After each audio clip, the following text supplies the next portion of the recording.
Ilya, you were here. Thanks for having me. You were here from New Zealand. You're in New Zealand right now, right? I'm in Australia, so I'm from New Zealand originally, and I've lived in Melbourne for the last 5 or 6 years. And that explains the beautiful accent. Mm-hmm. Thank you. Yeah, it's a hybrid, ambiguous Australian New Zealand accent at the moment. I'm super happy that you're all the way in Australia, accepting being a finalist here for your best doc comedy when it comes down to hitchhikers are not safe. That's right. Well, it's an honor to be a finalist for the Best Dark Comedy. I have So a yeah, we question. really appreciate it. What was your thought process behind this? Because whenever you think of serial killers, and I see Instagram reels where it's like if somebody were to come pick you up and you don't know if they're a killer, like I'm crazy too. What was your thought process behind it? Well, it's funny how it originated. Um, I used to hitchhike a lot as a kid. I lived in a little town called Mangawhai in New Zealand. Um, my family is still there, and I live about 20 minutes out of town. So I used to hitchhike into town to go to the skate park and that sort of thing. And fast forward to a couple of years ago, I was having lunch with a few friends, me and my wife, and we were talking about hitchhiking. I was telling them how I used to hitchhike. And one person said, I wouldn't ever pick up a hitchhiker because I'd be afraid there'd be a killer. And then someone else was like, well, it's the same reason I would never hitchhike. Then we thought, wouldn't it be funny if they were both serial killers, the driver and the hitchhiker? And just in that moment, I was like, that's a brilliant short film premise. So I started writing it, and it just felt like the natural choice. I think it's the best choice. And when I think about the people when you were creating this, did you have any people that you knew when you were thinking when you were making this? Personal people. People that I knew, Yes, real killers. well, not real killers, but in terms of personality styles, when you were thinking about when you were writing everything and you're creating it all. Hmm. That's interesting. That's an interesting question. Well, the direction of the script, because I knew I wanted to make this, I've been screenwriting for a couple of years, but this is the first short film that I've actually made. I wanted to keep the story pretty simple. I knew we had a good premise. So in terms of the direction, how we shot it is actually quite straightforward. The story is very character driven. I wanted all that focus to be on the characters. So the two main characters are actually the idea is that they're two sides of the same coin. So Mhm. they're total opposites in their demeanor and their aura, um, who they are as people, like socially, their styles of how they go about doing what they do. But they have one connection point, and that is the fact that they both love killing people. So in one way, it's like a really messed up, twisted meet cute for serial killers. But to answer your question, I kind of designed the characters pretty vaguely, as as I said, like two opposite ends of the spectrum in terms of personality, and Mhm. then developing them into what they are now was a process of working with the actors. So we put out a call, we got hundreds of applications, and went through them, and they got a few self tapes back for each role, and there was one in particular for each character that just really stood out as they really like read the script and saw the character that I was painting, but then they brought something of their own to it, which I wasn't expecting. And honestly, that was my favorite part of the process of making this film was working with those actors because they just absolutely brought it to life. They took a 3 dimensional character and made it 4 dimensional. And when it came down to the actors of bringing everything out to life, what's actually really, really quick, I want to backtrack for a Mm. second. Because you made two different characters that were so completely opposite, what was that like in your thought process as far as when people are trying to have two different opposite characters, but they still are, how am I wording this? When it comes down to character development, what would you say is the complexity when it comes down to character development? That I'm trying to think if I'm asking this the right way, because a lot of people, whenever they're writing and they're in the creation of the script, it's really down to the characters. Before the person actually reads it, when you're developing it. So, what kind of led that process between the character and Yeah, other like involved in the story? Man, this is gonna make me mad. I'm trying to get the right thing. My mind went blank. I was asking you, but it was more so of That's like when okay. you're developing this character, because they're both killers, but they're both opposite. They're both completely Mm, opposite. And so when I'm thinking of you writing the script, the development part, if you have advice for filmmakers that are trying to develop those characters that are so opposite, but they still complement each other, if that makes sense. mm.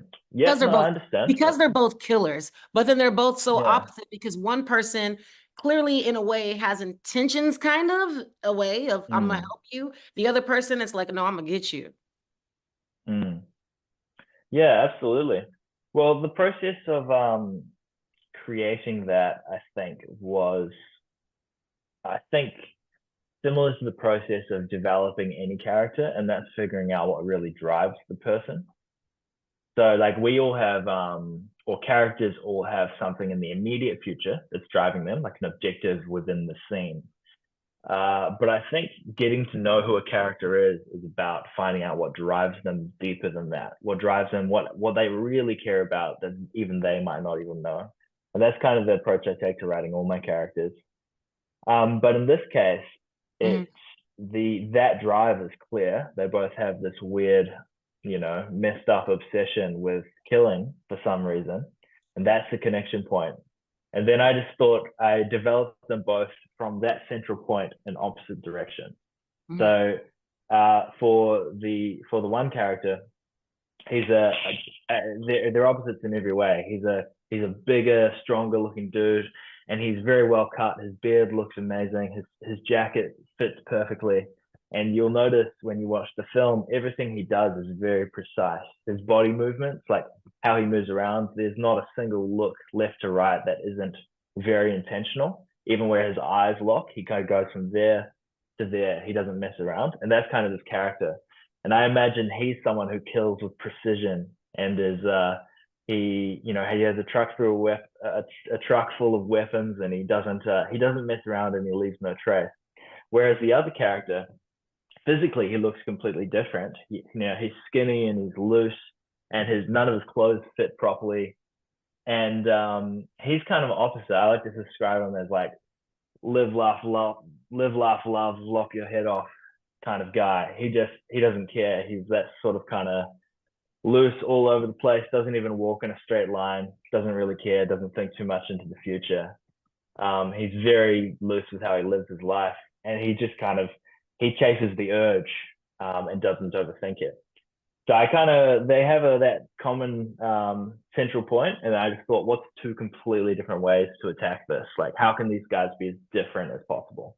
thank you. You answered that perfect because I was trying to get the question. I'm like, how am I why am I blank on asking this question? And you had so many people audition for this role. How did you ultimately Mm. decide on who got the role?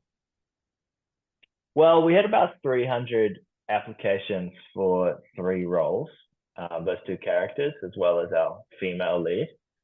Um, and I watched through everything, like all of their, portfolios, and then I shortlisted about five for each role, five that just really stood out. They had the perfect look, and I felt like had the perfect vibe, and sent them the script and got them to self tape for it. Mhm. And I would say the key thing was looking for the people that understood the subtext of the script, but had something that I wasn't expecting. They had like an extra little twist that just brought it to life. And honestly, I would say that was what the success of the film came down to. Because since it's a completely character driven film, like the characters just had to be perfect because nothing else really matters in the movie. All the story, there's not a lot of dialogue. All the story happens in the really subtle, in the acting, in the performance. Um, and that's credit to them really, because it was just about choosing the person who I can tell has something to add to this, has something from their own experience that they can kind of put into it and take it further. Is there anything that you can say that were challenging things that you experienced on the set?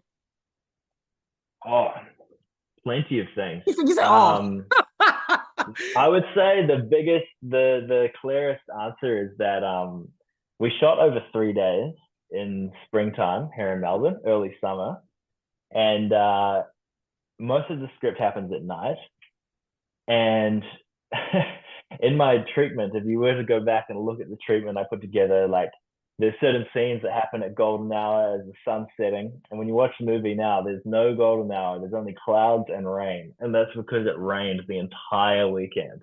And it's an almost entirely outdoor shoot. So the biggest logistical issue was the rain. But luckily we picked up a gazebo, a portable gazebo Yes. just before we got there, and we had to lug it around and try not to get the camera wet. But there was a particular moment. There's a scene that happens like kind of on a dirt road. It's meant to be like a junkyard sort of area. So we kind Mhm. of placed like some old tires and some things around.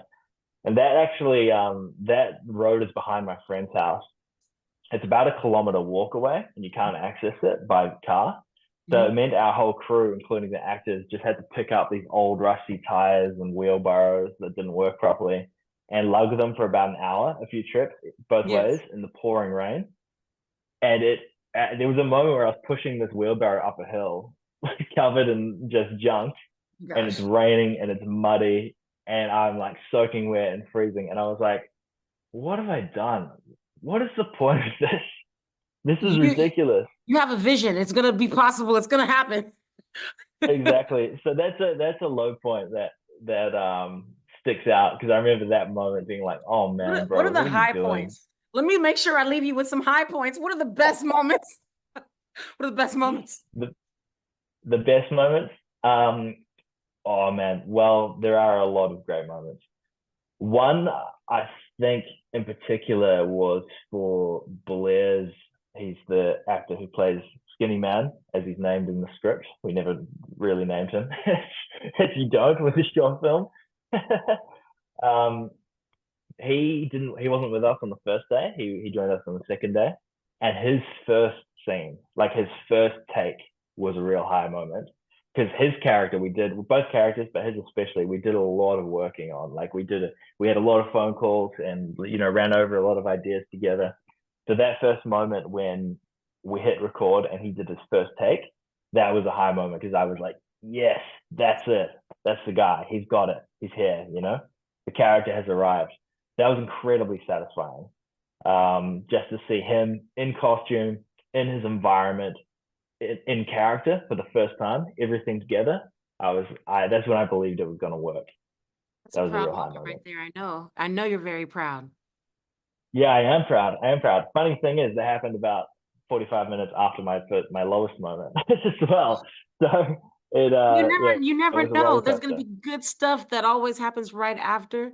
And may I ask, because you said that you spent a lot of phone calls, with him, with helping him with his script. How long did y'all practice Mm. individually? Well, the way it worked is after self-taping and doing just doing letting everyone know they had the role. We did a rehearsal with all the actors for a few hours. So we spent an afternoon just in a studio, just running through things, talking about it. We did a table read first, and then we just practiced the scenes and with some chairs and stuff as the tables and the car and everything like that. We did that once, and then after that, that was actually our only rehearsal, our Oh, only formal rehearsal. And beyond that, we just talked about it a lot. I think the actors really were really fantastic, but they really wanted to take the approach. They didn't want to over rehearse.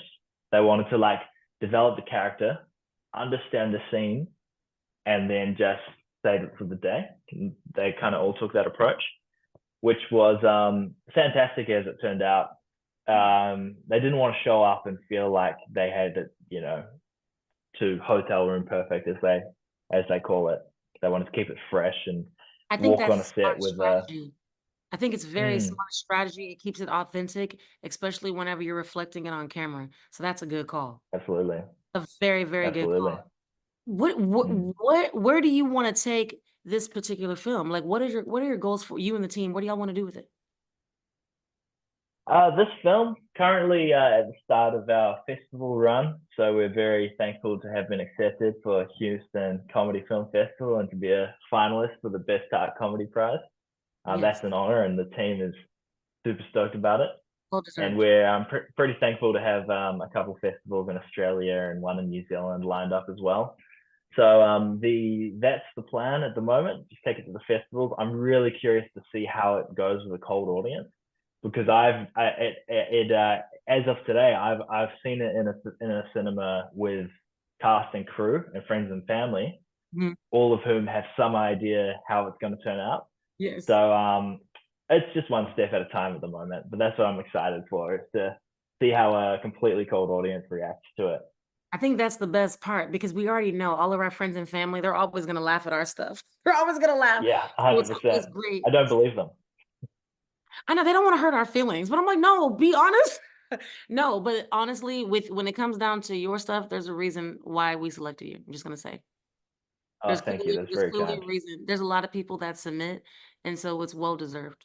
Well deserved. And, Oh, thank you. I know you said you're doing the festival run. Do you guys possibly, just I'm curious, in any conversation, have any sort of plans for ever making do y'all wanna do other projects together as a team, or Mm. do y'all wanna grow this into something else outside of that? Well, my personal focus right now is I'm someone who I'm pretty wired and hyperactive, but I've kind of learned that I need to only focus on a couple things at a time to make sure I actually commit to a project. Mhm. So right now, my big focus is writing. I've finished a feature film and I'm starting working on another feature film script. As a team, we have a few ideas in the works. Me and these actors, we've been working on some other short film scripts together. So I don't know if Hitchhiking Safe itself is going to go further. That's one of those things where I think it's great for a short film, and perhaps we should leave it there. But you never know. In the meantime, we're turning our sights onto the next project. I get it. I would not be surprised, though, if somebody wanted to make that into a feature film, I'm just saying, because I think the storyline is awesome. Oh, that's very kind. Thank you. Just saying. And I saw for the lots of record, I'll do it. yeah, I'm just letting you know now. I've seen enough things on social media that makes me laugh where when he talks about picking up a hitchhiker, the other person's crazy too. So the fact that you have this film, I'm like, "Oh, this is perfect." Absolutely.